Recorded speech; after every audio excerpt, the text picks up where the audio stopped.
नमस्ते सभी को। मैं ताराराम चौधरी। आज हम क्लास 12 के एक टॉपिक के बारे में डिस्कस कर रहे हैं। जैसे कि आप जानते हैं, हमने प्रीवियस क्लास में रिफ्रैक्शन इन प्रिज्म के बारे में पढ़ा था और प्रिज्म को हमने अच्छे से किया है। अब आज हमारा जो नेक्स्ट डेरिवेशन टॉपिक है वो है रिफ्रैक्शन इन स्फेरिकल सरफेस के बारे में पढ़ते हैं। हम ऑलरेडी जानते हैं रिफ्रैक्शन का मीनिंग क्या होता है। रिफ्रैक्शन का मीनिंग होता है when a light is transform from one transparent medium to another transparent medium then it's divert from its original path. जब भी कोई भी लाइट की रे है वो किसी एक ट्रांसपेरेंट मीडियम से किसी दूसरे ट्रांसपेरेंट मीडियम में मूव करती है, देन वो अपने ओरिजिनल पाथ से क्या हो जाती है, डाइवर्ट होती है। इस फिनोमेना को हम क्या बोलते हैं बेटा, रिफ्रैक्शन ऑफ लाइट बोलते हैं। हम यहाँ रिफ्रैक्शन ऑफ लाइट की जब भी बात करते हैं तो यहाँ पर टू लॉ है, जिसमें सेकंड लॉ वेरी इंपॉर्टेंट है, जिसे हम स्नेल्स लॉ बोलते हैं। उसका फॉर्मूला म्यू इक्वल टू क्या होता है, साइन आई अपॉन क्या होता है, साइन आर। तो आज हम इसी टॉपिक को कंटिन्यू करके उसके ऊपर एक डेरिवेशन करने वाले हैं, जिस टॉपिक का नाम है रिफ्रैक्शन इन स्फेरिकल सरफेस।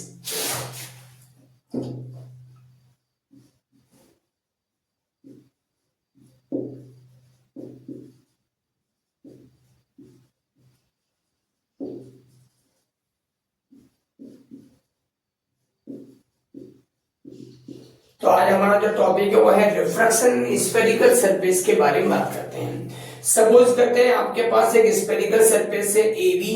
लीजिए आपके पास एक स्फेरिकल सरफेस है, ये है ए बी। इसका जो स्फेरिकल सरफेस, इसका सेंटर है सी, देन रेडियस ऑफ कर्वेचर क्या हो जाएगा बेटा, आर। यहां पर आपने एक ऑब्जेक्ट को प्लेस किया ओ पे, ऑब्जेक्ट की वजह से यहां पर जाएगा और इसकी इमेज का बनेगी, इसकी इमेज बनेगी बेटा आई पे। सेंटर से मैंने नॉर्मल ड्रॉ किया। नॉर्मल और इंसिडेंट रे के बीच के एंगल को बोलते हैं इंसिडेंट एंगल आई, और इसे बोलते हैं बेटा रिफ्रैक्शन एंगल क्या हो जाएगा, आर। इसको हम डिनोट करते हैं अल्फा से, इसको हम डिनोट करते हैं बेटा बीटा से, और इसको हम किससे डिनोट करते हैं, गामा से। ये जो स्फेरिकल सरफेस है ए बी, ये क्या करती है बेटा, N1 और N2 रिफ्रैक्टिव इंडेक्स है, उनको क्या करती है, सेपरेट करती है, अलग अलग करती है। ओके, और यहां से यहां तक ये O है, यहां से यहां तक डिस्टेंस उसको बोलते हैं बेटा ऑब्जेक्ट की डिस्टेंस, और ऑब्जेक्ट को नेगेटिव में लेकर इमेज की डिस्टेंस को किससे मेजर करते हैं, इमेज की डिस्टेंस को मेजर करते हैं V से। ऑब्जेक्ट को ऑलरेडी हमेशा ऑब्जेक्ट को हमेशा U से डिनोट करते हैं, इमेज को किससे डिनोट करते हैं, V से। और R है वो बताते हैं जो हमने स्फेरिकल सरफेस लिया है उसकी रेडियस ऑफ कर्वेचर है। ओके, चलिए फर्स्ट ऑफ ऑल हम क्या करेंगे बेटा, हम देखेंगे यहाँ पर मैं एक ट्राइंगल ले रहा हूं, बात करूंगा इन triangle A Q A O C, triangle A O C. ये ट्राइंगल ए ओ सी की बात करो। यहाँ पर ये आई क्या है, आई है बेटा एक्सटीरियर एंगल है, जबकि अल्फा और बीटा क्या बेटा इंटीरियर एंगल है। That means I equal to क्या हो जाएगा बेटा, sum of alpha plus beta. बात करेंगे in triangle A C I, exterior angle क्या है, बीटा, इंटीरियर एंगल आर, और ये क्या होता है gamma. Then beta equal to क्या होगा बेटा, बीटा इक्वल टू होगा बेटा R plus gamma. Then R equal to क्या होगा, बीटा का बीटा, ये प्लस का गामा होते जाते क्या हो जाएगा बेटा, माइनस का गामा। तो स्टार्टिंग में एक चीज और है बेटा, जब भी हम लोग रिफ्रैक्शन की बात करते हैं तो हमें ऑलरेडी पता मुझे स्नेल्स लॉ यूज में लेना है, और जब भी मैं स्नेल्स लॉ को यूज में लूंगा इसका मीनिंग है मुझे साइन आई मींस मुझे इंसिडेंट एंगल और रिफ्रैक्शन एंगल आर दोनों क्या करना है, फाइंड करना है। तो हमने आई फाइंड कर दिया और क्या फाइंड किया बेटा, आर फाइंड किया। अब बोलूंगा अकॉर्डिंग टू स्नेल्स लॉ,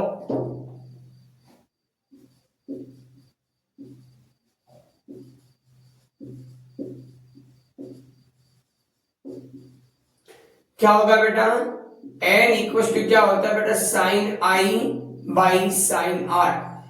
और n का मीन्स क्या होता है, n का मीन्स होता है बेटा n2 बाई n1, और ये आएगा बेटा साइन आई अपॉन क्या हो जाएगा बेटा, साइन आर। आप लोग क्रॉस मल्टीप्लाई करेंगे तो क्या आएगा बेटा, n2 multiply sine R equal to क्या होगा बेटा, n1 मल्टीप्लाई क्या होगा बेटा, साइन आई। अब आप लोग क्या करेंगे बेटा, ये जो आई और जो ये आर है इनको आप लोग क्या करेंगे, बहुत ही लिस्ट करके साइन आई को सिर्फ आई से डिनोट करेंगे और साइन आर को सिर्फ किससे डिनोट करेंगे, आर से। तो ये आएगा बेटा n2 multiply are equal to क्या हो जाएगा, n1 मल्टीप्लाई क्या हो जाएगा बेटा आई। देन आप लोग क्या करेंगे, इक्वेशन फर्स्ट से और इक्वेशन सेकंड से क्या करेंगे, आई और आर की वैल्यू क्या करेंगे, पुटअप करेंगे। देन आएगा n2 इक्वल्स टू आएगा बेटा n1। आर की जगह क्या पुटअप करेंगे, आर की जगह पुटअप करेंगे बेटा बीटा माइनस का गामा, एंड आई की जगह क्या पुटअप करेंगे बेटा अल्फा प्लस बीटा। देन यहाँ पर इसको इधर मल्टीप्लाई करेंगे तो ये आएगा बेटा n2 beta minus n2 gamma equals to क्या आएगा बेटा n1 अल्फा प्लस क्या हो जाएगा n1 बीटा। नेक्स्ट आप लोग क्या करेंगे, n2 को सेपरेट कर लेंगे और सब बीटा बीटा को सेपरेट कर लेंगे और अल्फा बीटा को क्या कर लेंगे, सेपरेट कर लेंगे। तो ये आएगा बेटा n2 बीटा, ये पॉजिटिव है, इधर क्या हो जाएगा नेगेटिव का n1 बीटा इक्वल्स टू होगा n1 अल्फा, ये नेगेटिव तो हो जाएगा, किसका हो जाएगा पॉजिटिव का क्या हो जाएगा बेटा n2 गामा। ओके, यहाँ से बीटा कॉमन ले लिया, तो बीटा कॉमन लेंगे तो रिमेनिंग रहेगा बेटा n2 माइनस n1, ये आएगा बेटा n1 अल्फा प्लस क्या हो जाएगा बेटा n2 गामा। ओके, यहाँ इस इक्वेशन को आप लोग क्या करेंगे बेटा थर्ड से पुट अप कर देंगे। अब जो हमने यहाँ तक जो इक्वेशंस फाइंड किए, अब अपन अल्फा भी आ गया, बीटा भी आ गया, गामा भी आ गए हैं। अब हमें क्या करना बेटा, अल्फा बीटा गामा की वैल्यू फाइंड करनी है। तो हम क्या करेंगे, यहाँ पर अल्फा को 10 अल्फा के इक्वल करेंगे, बीटा को भी 10 बीटा के इक्वल करेंगे, गामा को भी क्या करेंगे 10 गामा के इक्वल करेंगे। और हम ऑलरेडी जानते हैं बेटा कि जो tan ऑफ थीटा होता है वो होता है परपेंडिकुलर अपॉन बेस, तो मुझे हर इस एंगल का परपेंडिकुलर फाइंड करना है। तो मैं मानूंगा बेटा मैंने ये जो स्फेरिकल सरफेस लिया है ये बहुत माइनर है, तो ये बिल्कुल स्ट्रेट होगी, इसकी हाइट को क्या मानेंगे आप लोग h, क्या मानेंगे बेटा h मानेंगे।